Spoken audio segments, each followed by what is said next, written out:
notre instant sagesse numéro 13. Oui, j'ai décidé de les numéroter maintenant, comme ça vous pouvez vous y retrouver. Avoir peur du tigre devant et du loup derrière.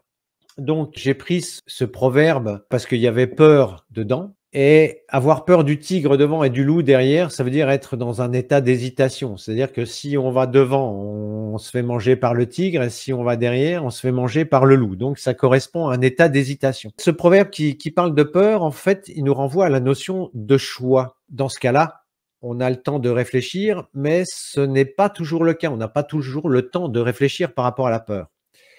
En fait, il y a plusieurs façons de réagir par rapport à la peur. La première, on l'a expérimenté ces dernières années, c'est ce qu'on appelle la sidération. C'est-à-dire que c'est une forme de paralysie, c'est le sentiment de ne plus pouvoir bouger, il y a une inhibition du yang, une inhibition de l'action. Et en médecine chinoise, on dit que la peur fait descendre l'énergie. Quand on est dans un état de peur, la diarrhée peut se manifester.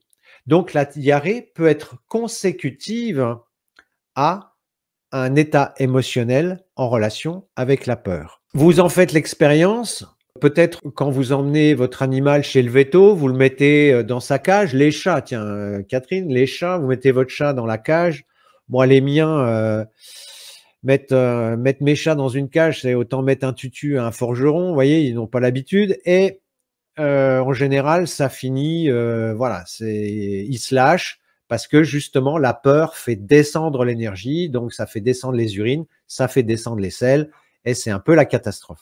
Voilà, ça c'est l'action de descente liée à la peur quand on est dans l'inhibition de l'action, quand on est dans la sidération.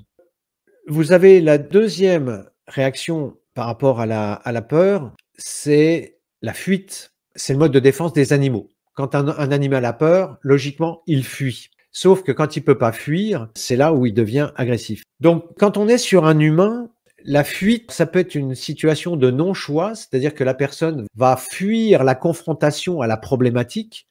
Alors, il y a différentes façons de fuir cette confrontation à la problématique.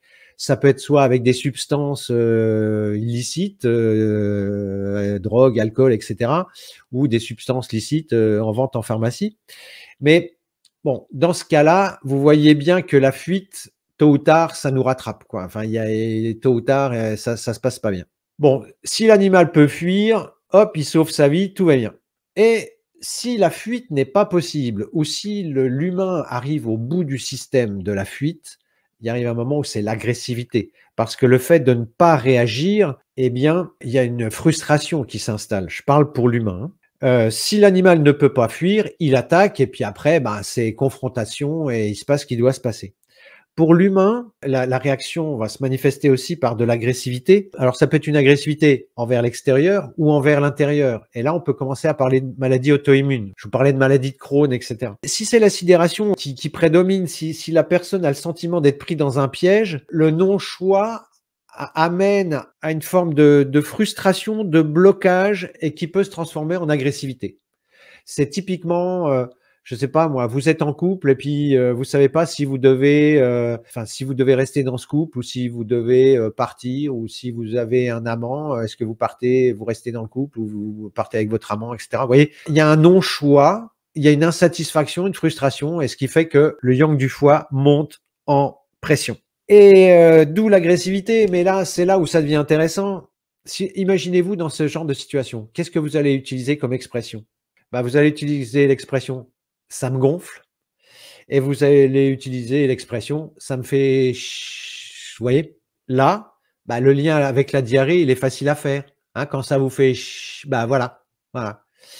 Donc, d'un point de vue émotionnel, en fait, ce foie qui vient perturber la digestion et en l'occurrence provoquer de la diarrhée, eh bien, vous voyez que la cause émotionnelle peut être en relation justement avec une difficulté à gérer la peur, peur qui se transforme en agressivité, et agressivité, ça me gonfle et ça me fait, voilà. Donc, en résumé, si vous avez facilement de la diarrhée, je vous invite à vous questionner justement sur les mécanismes que je viens de décrire. Alors, ça peut aller de la petite diarrhée passagère parce que vous avez une contrariété, ça arrive, ou ça peut aller jusqu'à la grosse maladie auto-immune, genre maladie de Crohn, et puis là, c'est assez l'enfer, quoi. Voilà. Et si c'est votre animal qui a de la diarrhée, eh bien, a fortiori, c'est les récalcitrantes, parce que bon, une petite diarrhée passagère, ça peut être passager, les causes émotionnelles seront peut-être moins évidentes à mettre en lumière. Mais si vous avez un chien qui a facilement de la diarrhée, et a fortiori, si elle est récalcitrante, bien, la petite réflexion de la semaine que je vous invite à faire, c'est d'essayer de méditer sur l'interaction de vos peurs et de celles de votre animal.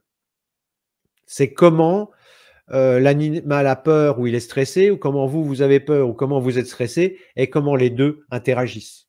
Alors encore, pas de culpabilité, pas de choses comme ça, hein. C'est une interaction, on fait du mieux qu'on peut, et parfois il y a des choses qu'on n'arrive pas forcément à mettre en lumière par soi-même, d'où l'intérêt d'avoir une aide extérieure, et c'est pour ça que j'avais fait la vidéo « Comment voir avec les yeux des autres ». Vous voyez, tout se boucle. Voilà, c'était la petite touche philosophique de la soirée, une petite réflexion que je vous invite à mener durant cette semaine ou durant les temps voilà, que vous aurez devant vous quand vous ne savez pas quoi faire. Je vous invite à réfléchir à ça. On aura l'occasion d'en reparler, de ce qu'on appelle du décodage biologique, c'est-à-dire que signifie votre maladie ou que signifie la maladie de votre chien, ou de votre cheval, ou de votre chat, ou de votre poisson rouge. Bref, si vous avez un animal et que vous êtes relié avec lui, que signifie sa maladie, sur quoi elle vous questionne, et inversement. Voilà. Et pour finir, merci de mettre un pouce en l'air et de vous abonner, c'est ce qui nous aide le plus à promouvoir la chaîne. Merci et à très bientôt pour une nouvelle vidéo.